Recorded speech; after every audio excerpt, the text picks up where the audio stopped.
which is going to save her $800 a year as well. Thank you, Mr. Speaker.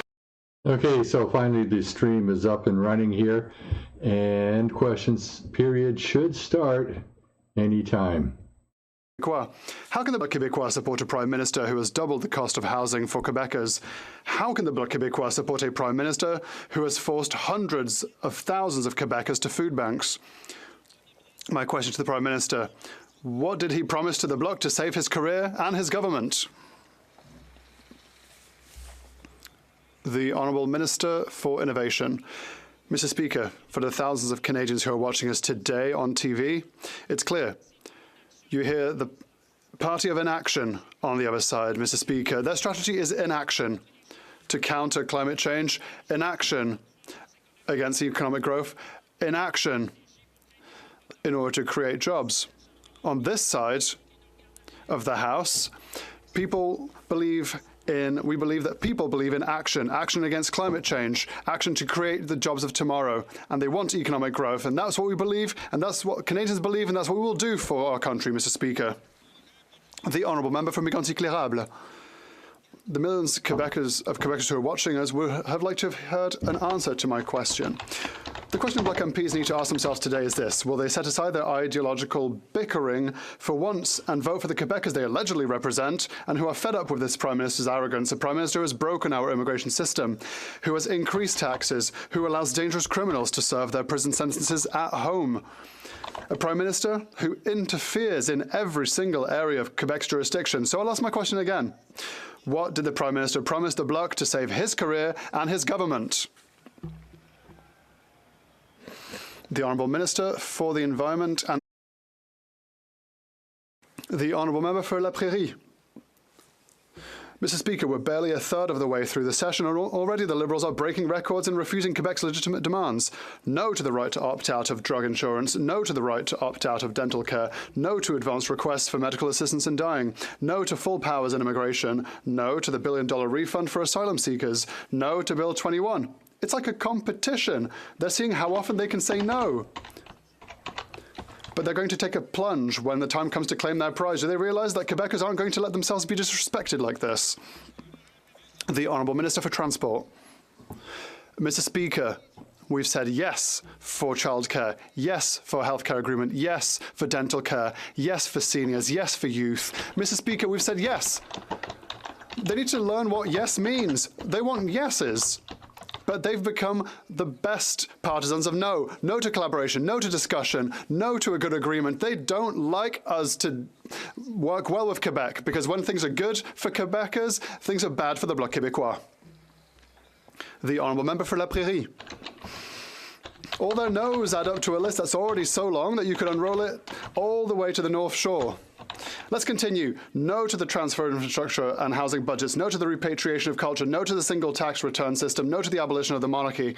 No, no, no, no, no, Mr. Speaker. It's reminiscent of Gilles Vigneault, who sang, and listen to this: when a strong wind picks up, you better buckle up.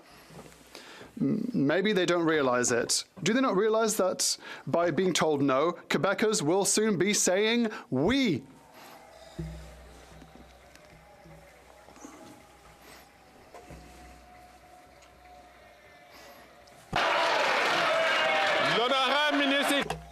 The Honourable Minister for Transport. Mr. Speaker, our we and yes includes the Gaspé, the Eastern Townships, the Mauricie, Montreal, South Shore, North Shore. Our yes is for everyone. We work with the Outaouais as well. The federal government is working with Quebec for healthcare, for dental care, for families, for our... Mr. Speaker, when things are good for Quebec, things are bad for the Bloc Québécois.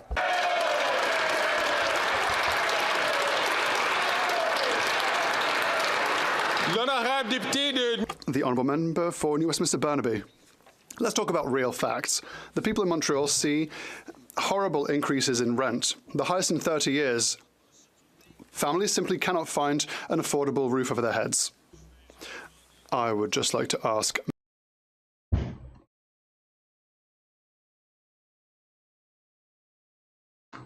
Looks like they're having lots of trouble with their stream today in Parliament.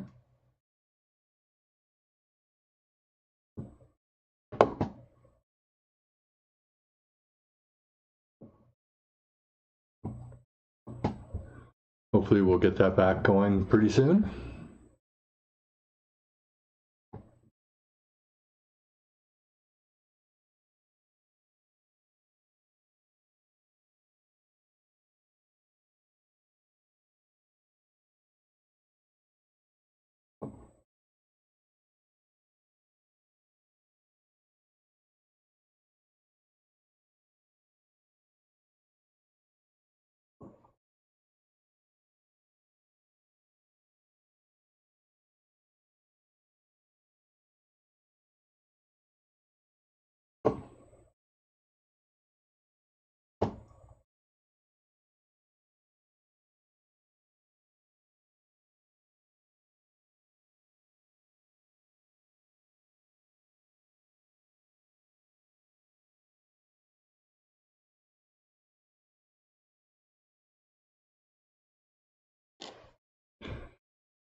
Disappointing that the stream is not reliable today.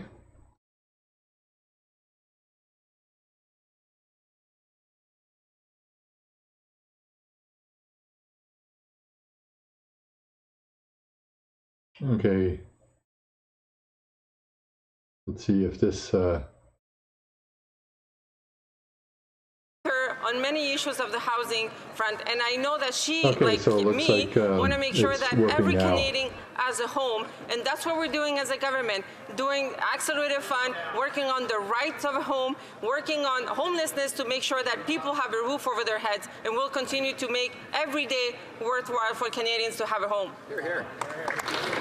The honourable member from Thornhill. After 8 years of this Liberal NDP government, Canadians know that this Prime Minister and his carbon tax are not worth the cost. The average Ontario family pays $1,674 every year in Liberal carbon taxes. They get back $1,047. I know that it's very difficult for them to understand, but $1,674 is bigger than $1,047. And the tax goes up by 23% on April 1st. So if he won't spike the hike or axe the tax, then why won't he let the people decide and call a carbon tax election? The honourable minister for Natural Resources and Energy. Thank you, Mr. Speaker. The Conservatives need to stop spreading falsehoods. The PBO has been very clear that 8 out of 10 Canadian families get more money back. It is true now. It will be true in 2030. The only thing that these folks are going to do by taking away the rebate is to make those on modest incomes poorer. Shame on you for that. While his climate plan is essentially to let the planet burn, the Conservatives essentially have a policy that is both reckless on the environment and reckless on affordability. I'd like to remind all members, of course, to direct their comments through the chair. The honourable member from Thornhill. Just because the minister repeats something over and over again, it doesn't make it true. That liberal math might make sense in fantasy land, but the math the Canadians are doing is painfully real as they try to put food on their table. And those Liberals have the audacity to believe that Canadians want to pay more in taxes, not less. The Conservatives are giving this government the chance to test that audacity and call a carbon tax election. If the Liberal government believes that everyone loves the carbon tax, then why won't they agree to go to the polls? What are they scared of?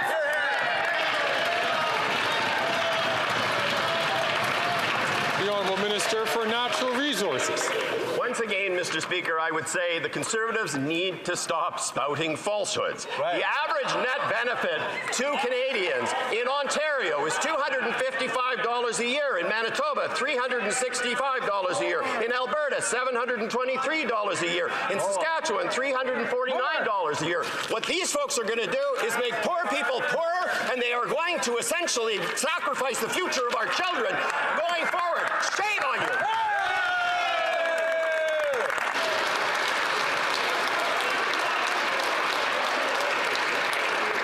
The honourable member from Lakeland. But no matter what the minister yells and flails about, it's clear that the NDP Liberals are not worth the cost, because after 8 years, Canadians can hardly afford to eat, heat, and house themselves. Near Lakeland, the Cold Lake Food Bank said last year was their busiest ever. Quote, "We gave out over 6,000 hampers throughout the year. So far this year hasn't slowed down." 6,000, by the way, is 40% of the town's population.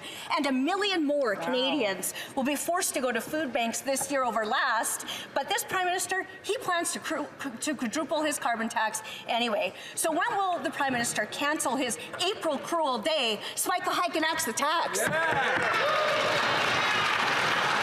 The Honourable Minister. Mr. Speaker, I will share with you what is cruel. What's cruel is that the Conservatives would cut the carbon rebate, which, Mr. Speaker, is a price on pollution. 8 out of 10 Albertans receive more money from the Canada carbon rebate than they pay at the end of the year. $700 more in the pockets of Albertans. What do Conservatives want to do? Cut. What will we do as Liberals? We will defend the planet. We will make sure there are good jobs, and we'll make sure that life is more affordable for Albertans and all Canadians. The Honourable Member from Lakeland. Except the Liberals' schemes and spin jobs can't cover up the cruel fact that the cost of everything is up, and so are emissions, because the carbon tax is a cash grab and not an environmental plan. But the Parliamentary Budget Officer, he tells the truth. Unlike them, like most Canadians, Albertans will pay almost $1,000 more this year than they get back in fake rebates. So today, Conservatives will vote non-confidence in the costly coalition to axe the tax, build the homes, fix the budget, and stop the crime. But will this Prime Minister finally listen to the majority of Canadians and premiers, spike the hike today, or call carbon tax election so Canadians can decide and act it themselves? The Honourable Minister. Mr. Speaker, once again, page 6 of the PBO report indicates that at the end of the year, Albertans are $700 better off thanks to a very real Canada carbon rebate. Mr. Speaker, in my riding of Edmonton Centre, well over 69% of residents want this government to fight climate change. We couldn't breathe the smoke in the air on September long weekend or May long weekend. These guys want to let the planet burn. We're going to defend the planet, put more money in the pockets of Albertans. They can do what they want to do. We're going to defend Canadians and make sure there's a planet for our kids and our grandkids.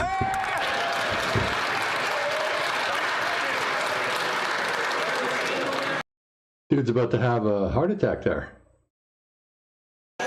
Order.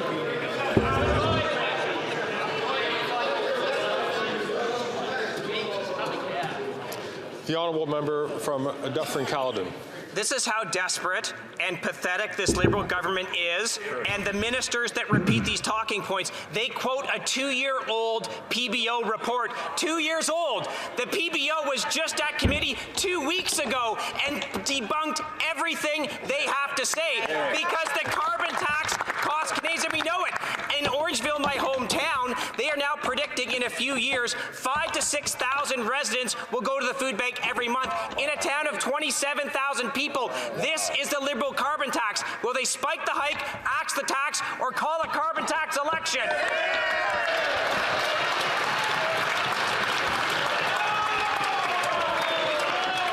The Honourable Government House Leader. Mr. Speaker, this member talks about 2 years ago. Let us go back approximately 2 years in time when the citizens of Dufferin-Caledon saw on their doorsteps a Conservative candidate who was there solemnly promising to put a price on pollution, a price on carbon for the people of Dufferin-Caledon and the people all across Canada. Now this member wants to take the check that's going to be arriving on April 15th with the amount of $280 away from the citizens of Dufferin-Caledon.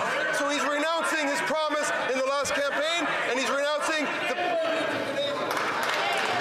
Honourable Member. He can't even defend what I said because he knows the report he's citing is 2 years old, it's out of date, and it's false. Now, here is Liberal math. The average person in Ontario, including Dufferin-Caledon, will pay $1,674 in carbon tax, and they will get a rebate of... Oh, not again.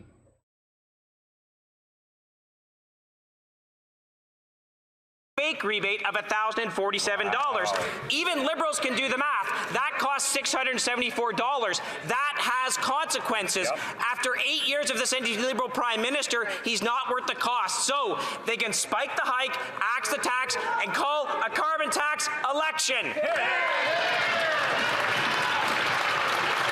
The Honourable Government House Leader. Fact is simple, Mr. Speaker. The people in that member's riding and the people all across Ontario will be receiving a check for $280 on April 15th. These people want to vote against that, but they've also voted against in rural areas of the province of Ontario. They want to take that money away, will disproportionately hurt the lower income people in their riding. This member needs to check his math and vote for the people that he represents. Hear, hear. The Honourable Member for Salaberry-sur-Roi. If the federal government wants to say no to full immigration powers for Quebec, it will have to say yes to actually doing its job then, especially with regards to asylum seekers. Families are stuck in inhumane situations. Some spend years worrying because the federal government is simply unable to process their application and they don't know whether they will have to leave Canada. Worse still, some are unable to meet their basic needs because they have no right to work, because they don't have a permit from the federal government. So instead of fueling squabbles, when will the minister finally get down to work and do his job? The Honourable Minister for Immigration, Refugees and Citizenship. I know very well that the member across the way has closely followed the decisions we have made with regards to asylum seekers from Mexico. We've clearly said to Minister Fréchette that we will work with them in partnership. They don't like it when we work with Quebec. All they look is for squabbles with Quebec. We have a lot of work to do, but we will do it with Quebec. The Honourable Member for Saint-Jean.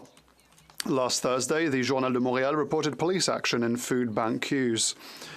Food insecurity is causing chaos. Community organizations blame the explosion in the number of hungry people on the fact that asylum seekers have to wait 21 months before they can get a work permit. To quote one coordinator, they can't work for 2 years, but they still have families to feed. Recall that these permits are the sole responsibility of this minister. It's his jurisdiction, so instead of just incessant talk, when is he going to actually hand out permits? The Honourable Minister for Immigration, Refugees and Citizenship. The member obviously isn't looking at the rest of Canada as well. In Toronto, we've accelerated permit grants, and that is what we did to Quebec. We would like to work with you to accelerate access to work permits. Quebec agriculture is nearing a precipice. We've been saying it for months. Environmental disasters, inflation, and high interest rates are pushing our farmers and producers towards bankruptcy. Their debt level has more than doubled since 2015. Last November, the Quebec government asked the federal government to activate the Agri-Recovery Program. 5 months later, radio silence. Still no emergency support from the federal government. Understand what devastation farmers go through with the environment. My honourable colleague is well aware what it's under a BRM program and it's agri-recovery. The application has been received and it's been assessed. We are continuing to work with the province of Quebec to make sure that the farmers in Quebec receive every remuneration possible. Thank you, Mr. Speaker. The Honourable Member from Foothills. After 8 years, Canadian farmers are at their wits' end, and this Prime Minister's Liberal NDP carbon tax coalition aren't worth the cost. Instead of preparing for a new growing season, farmers are bracing themselves for another carbon tax increase on April 1st. The Agriculture Carbon Alliance surveyed 50 farms and found out they were paying more than $320,000 a month in carbon taxes. That's just 50 farms. There are almost 200,000 farms in Canada. And the punishment is going to get that much worse when the Prime Minister increases his carbon tax 23% on April 1st. Will the Prime Minister give farmers a voice and allow a carbon tax election? The Honourable Minister for Agriculture and Agri-Food. Mr. Speaker, I appreciate my honourable colleague's question. I believe he and I both canvassed the last election indicating we were going to put a price on pollution. We did put a price on pollution. We also put in place a Canada carbon rebate, which my honourable colleague is well aware, 8 out of 10 people in the country receive more than they pay. And in fact, in Alberta, an average family receives $450 quarterly. The question is, why does my honourable colleague... Prince Edward Island, who are paying $1,600 a year in carbon taxes and getting about $1,000 back in the rebate, meaning it is costing islanders $600 a year in the carbon tax. And that has consequences. Higher carbon taxes are driving Canadians to food banks in unprecedented numbers. As a matter of fact, in his province, the corner food bank is struggling just to keep its doors open as demand for increase gone 70%. 5,500 families it's serving. Will the minister support a carbon tax election and give his islanders a voice? Here. The Honourable Minister for Agriculture and Agri-Food. My constituents in Prince Edward Island are fully aware that I told them that we would put a price on pollution. And we also indicated we'd put the Canada Carbon Rebate in place. In fact, my constituents receive $220 every quarterly, and that money is in their pocket. What I cannot understand is why my honourable colleague wants to take that money out of their pockets. Farmers understand there's a problem with the environment. They also understand we have a program in place to address the environment. We have and will continue to do that, Mr. Speaker. The Honourable Member for Beauce. Mr. Speaker, the Bloc Québécois is keeping the Prime Minister in power even though he has broken our immigration system, raised taxes and doubled our national debt. What good is the Bloc Québécois if it doesn't even do its job as opposition? They continually vote with the government to make Canadians poorer and radically increase the carbon tax. Canadians and Quebecers deserve better. What did the Prime Minister promise the Bloc Québécois in order to hold on to power? The Honourable Minister for the Environment and Climate Change.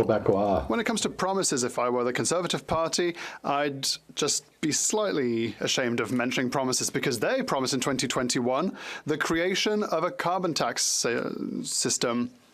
The Conservative Party said they would implement standards on clean fuel. They don't believe in climate change. They have no plan for the economy, no plan for jobs, no plans for affordability. On this side of the House, we will work to fight against climate change, to fight to create jobs and to help Canadians when it comes to affordability. The Honourable Member from Victoria. Mr. Speaker, you know what's unfair? Canadians are doing everything right, but still struggling to keep up with costs. Meanwhile, big oil and gas CEOs are raking in billions while not paying their fair share. And it's because the Liberals refuse to stand up to their friends in oil and gas, while the lobbyists in the Conservative Party fight to get rich CEOs even more handouts. A windfall tax on the richest oil and gas corporations would bring in $4.2 billion to put back into Canadians' pockets.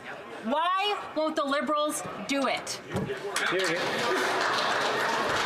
Also increase the price of gas, you idiot. Thank you, Mr. Speaker. It is extremely important that all sectors of the economy pay their fair share. It is extremely important that all this buffeting has to stop. Emissions as we move forward, and I'm sure that we are going to see that. We're certainly going to continue to push the sector to accomplish that.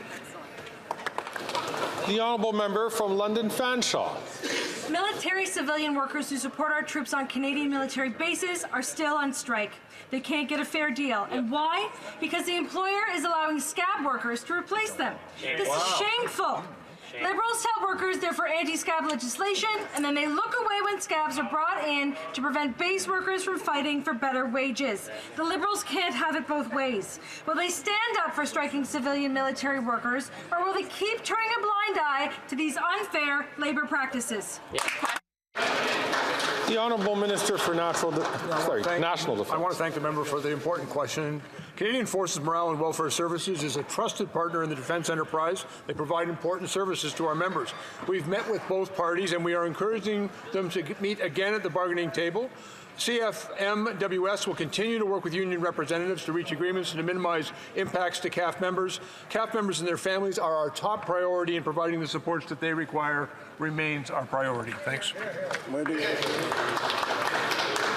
The Honourable Member from Waterloo. Mr. Speaker, over the past few years, we have made considerable progress in modernizing the military justice system and advancing culture change to support victims and survivors in the Canadian Armed Forces. There remains a lot of work to do, primarily because of the inaction of the previous Conservative government. In her report, Justice Arbor recommends a transfer of all criminal code sexual offences to civilian jurisdiction. This approach would be suitable to constituents within the riding of Waterloo should it be done with the resources to ensure justice for the people involved. Will the Minister of National Defence update this House on the progress we are making to advance culture change? Minister of National Defence. Thank you very much, Mr. Speaker. I want to thank the member for Waterloo for her question, and I couldn't agree with her more. Creating meaningful and lasting cultural change for the Canadian Armed Forces is imperative. I'm pleased to share that this morning I had the opportunity to table Bill C-66, the Military Justice Modernization Act. This legislation, Mr. Speaker, will address 9 of the recommendations from Justice Arbor and Justice Fisher's reports. It will uphold our government's commitment to building a more inclusive, respectful, and professional Canadian Armed Forces. And Mr. Speaker, for every member of the Canadian Armed Forces, I want to advise that we have heard you. We have heard you clearly, and we will do whatever is required to provide you with a safe and inclusive workplace. The honourable member from Chilliwack Hope. After 8 years of the NDP Liberal Prime Minister, over 200,000 British Columbians are using the food bank every month. On April Fool's Day, BC NDP Premier David Eby will raise the carbon tax on the people of BC by 23%, as his friend the Prime Minister has made him do. This BC NDP Liberal carbon tax coalition will cost British Columbians billions at a time when they can least afford it. Since none of the 15 Liberal MPs from BC will stand up to spike the hike, will they at least call a carbon tax election so Canadians can vote to axe the tax? The Honourable Minister for Natural Resources. Thank you, Mr. Speaker. I'm very happy to stand up for British Columbians on this. British Columbians led the way with a price on pollution. It was Gordon Campbell, a right-wing premier in BC, who actually put in place the first price on pollution, led Canada, was a leader in the world. My goodness, it is a shame to see British Columbians like that who deny the reality of climate change. I agree very much with David Eby when he says we should stop listening to the baloney factory over there.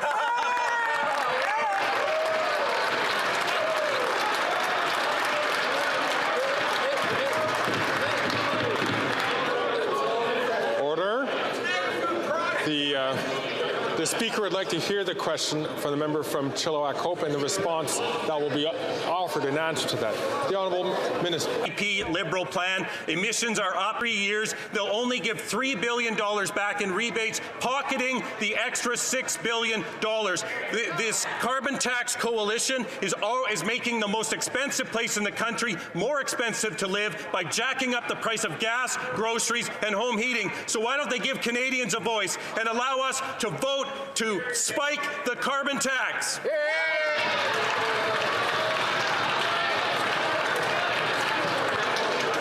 The Honourable Minister of Natural Resources. Party is entitled opinion. Order. I'm going to encourage members, especially the member from Kingston the Islands, please, to not have a conversation across the way. That also goes for members on this side and responding.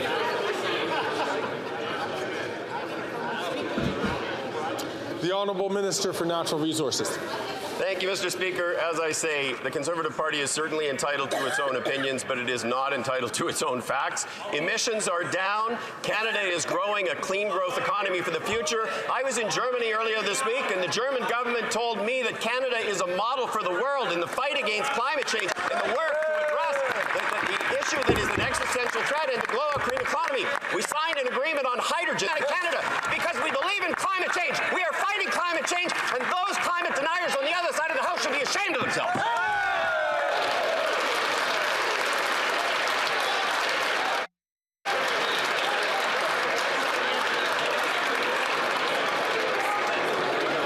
The Honourable Member. Order.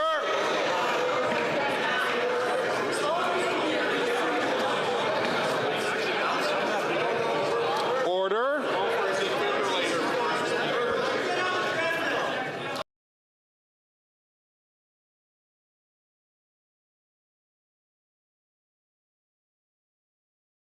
To choose between food, heating, and having a mortgage. To help Melody, the Liberal leader in Nova Scotia has now joined in the fight against the carbon tax. So for the sake of Melody, if the Liberals won't axe the tax, will they at least spike the hike?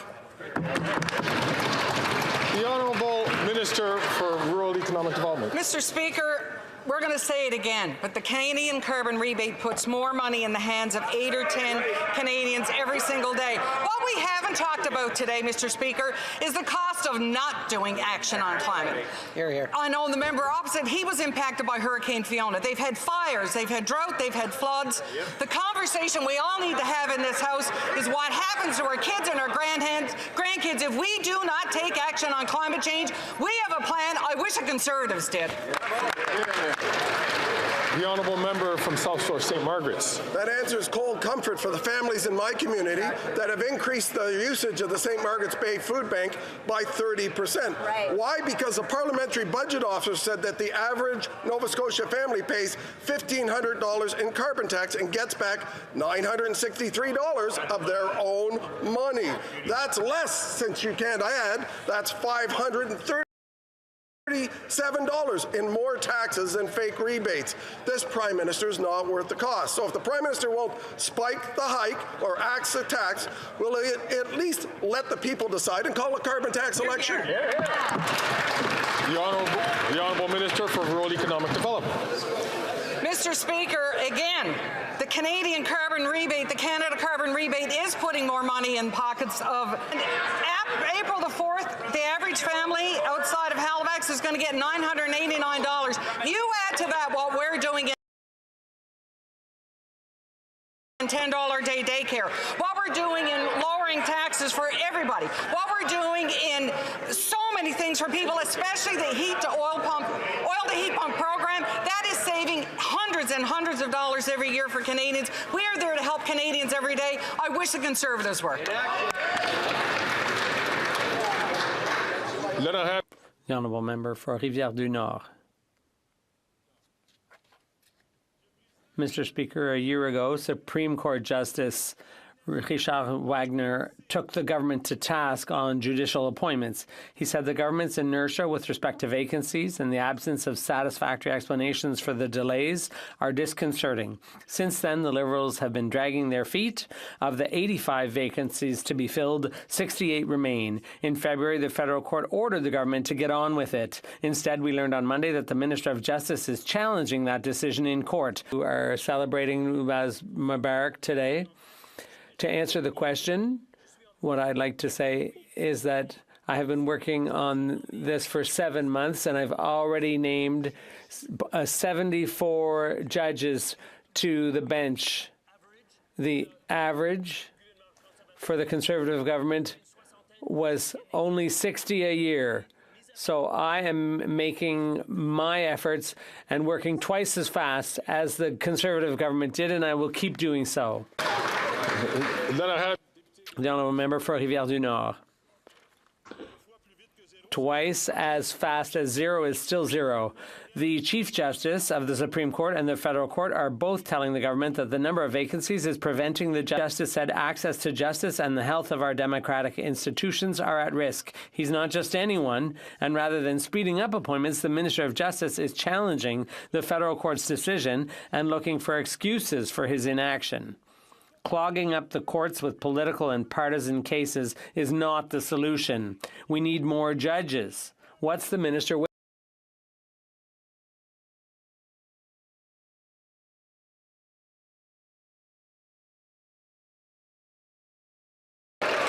The committee to recommend appointments. We never put a former Liberal on that advisory committee, which is not the case for the previous government.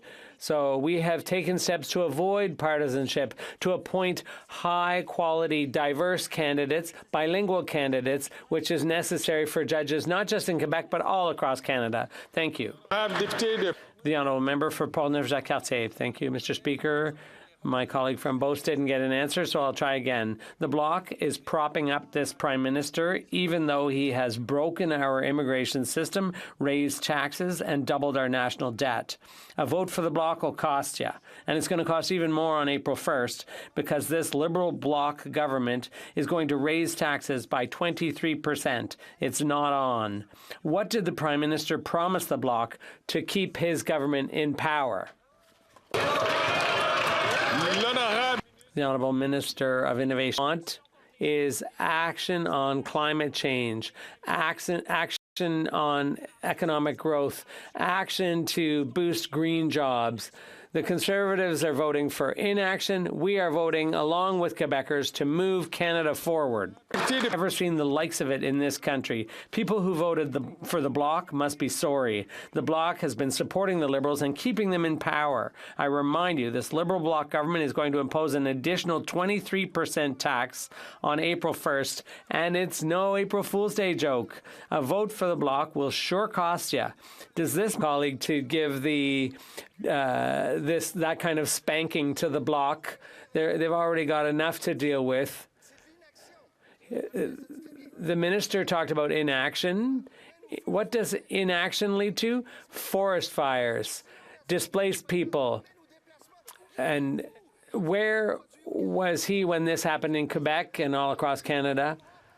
They've been sitting on their hands, doing sweet nothing, while we've been getting down to work. I would always encourage members to be respectful. Go ahead. Mr. Speaker, after 8 years of this NDP Liberal Prime Minister, food bank usage in Edson is up nearly 300%.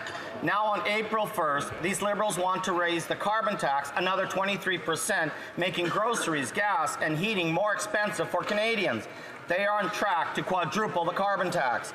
The average family in Alberta will pay nearly $3,000 of carbon tax this year. Will the Liberals finally allow a carbon tax election so Albertans can decide to axe the tax?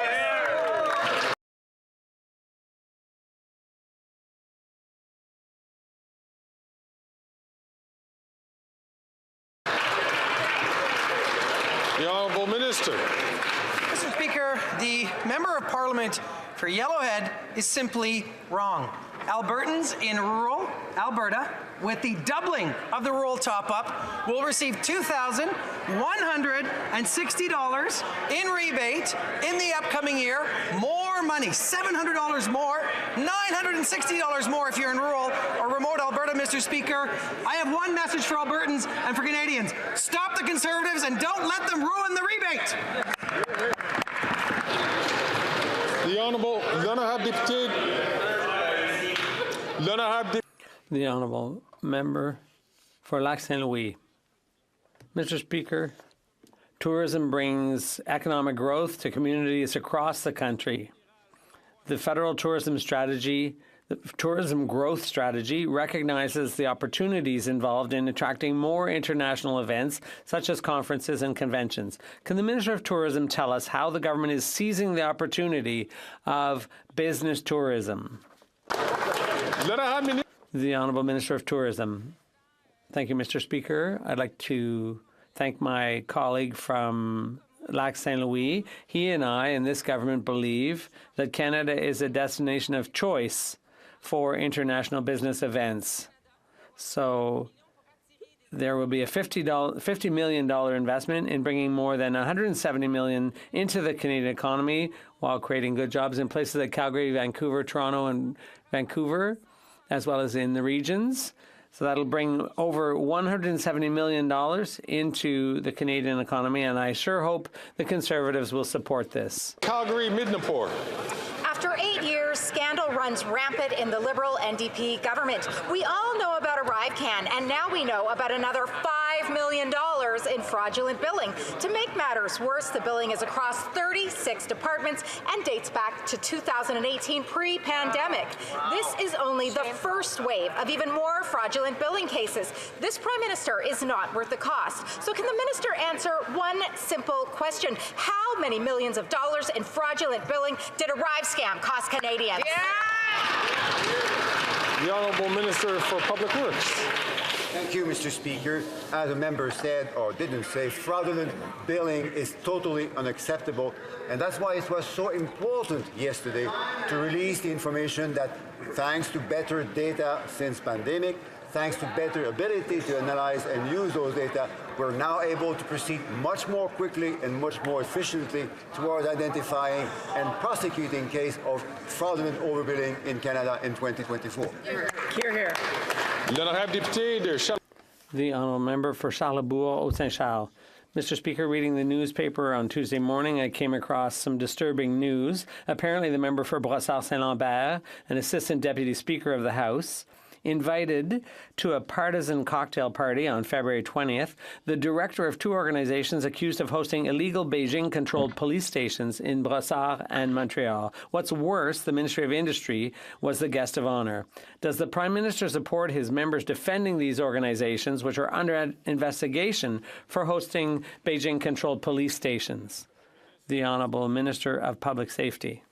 Mr. Speaker, as my colleague knows full well, our government colleague raised are under police investigation, and that is the appropriate way of addressing the issue. Obviously, we won't comment files that are currently being investigated by the police. It's important that everyone exercise some restraint in this area as well. St. James, Senator Boyer Headingley. Shot down flight PS 752, killing 50. 5 years after Parliament voted to ban the IRGC, the Prime Minister seems more concerned with punishing our democratic ally Israel and rewarding Hamas terrorists than going after the IRGC in Canada. When will the Prime Minister finally stick up for Canadians and ban the IRGC? The Honourable Minister for Public Safety.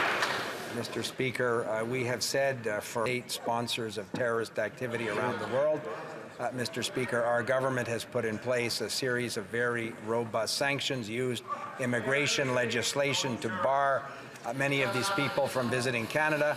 The Security Intelligence Service, the Border Services Agency are obviously taking their responsibilities very seriously. Mr. Speaker, our government continues to rely on the advice from security services with respect to listing terrorist entities.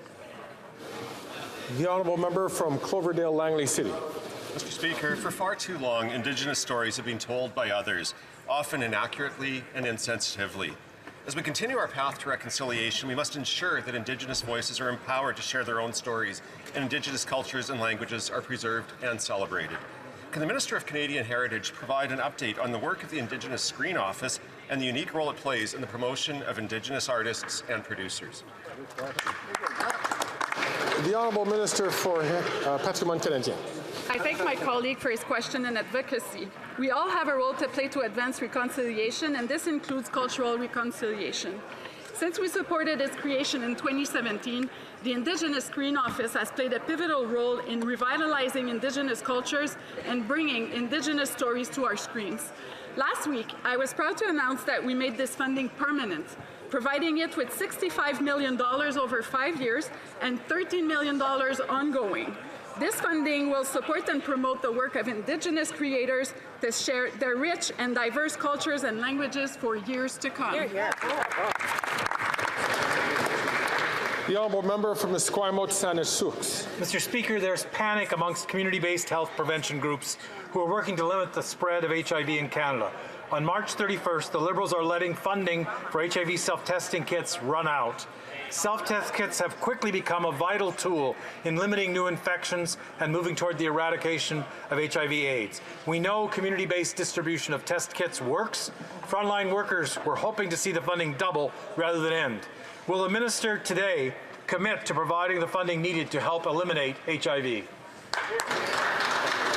The Honourable Parliamentary Secretary to the Minister of Health. Thank you very much, Speaker. And I want to thank the member opposite for the question and his advocacy on eradicating HIV/AIDS from our communities. And we know that a lot of work has been done to find solutions and to provide care for HIV/AIDS, and our government remains committed to supporting all those endeavors, and the best way to do it is by working with communities. We'll continue to support them. I look forward to continue working with the member so that support is always available for people living with HIV and AIDS. Thank you. The Honourable Member from Saanich Gulf Islands. Mr. Speaker, the so-called climate debate taking place in this place is the worst of all worlds. It's unserious and profoundly unfunny. It is a grotesque display of ignorance of the science and rejection of the solutions that are desperately needed. Our children and grandchildren will not forgive us for this display, but we still have a chance. Will this government commit that when we come back after Easter, we convene as a committee of the whole, bring scientific experts to this place to educate all members, take questions, and focus on facts?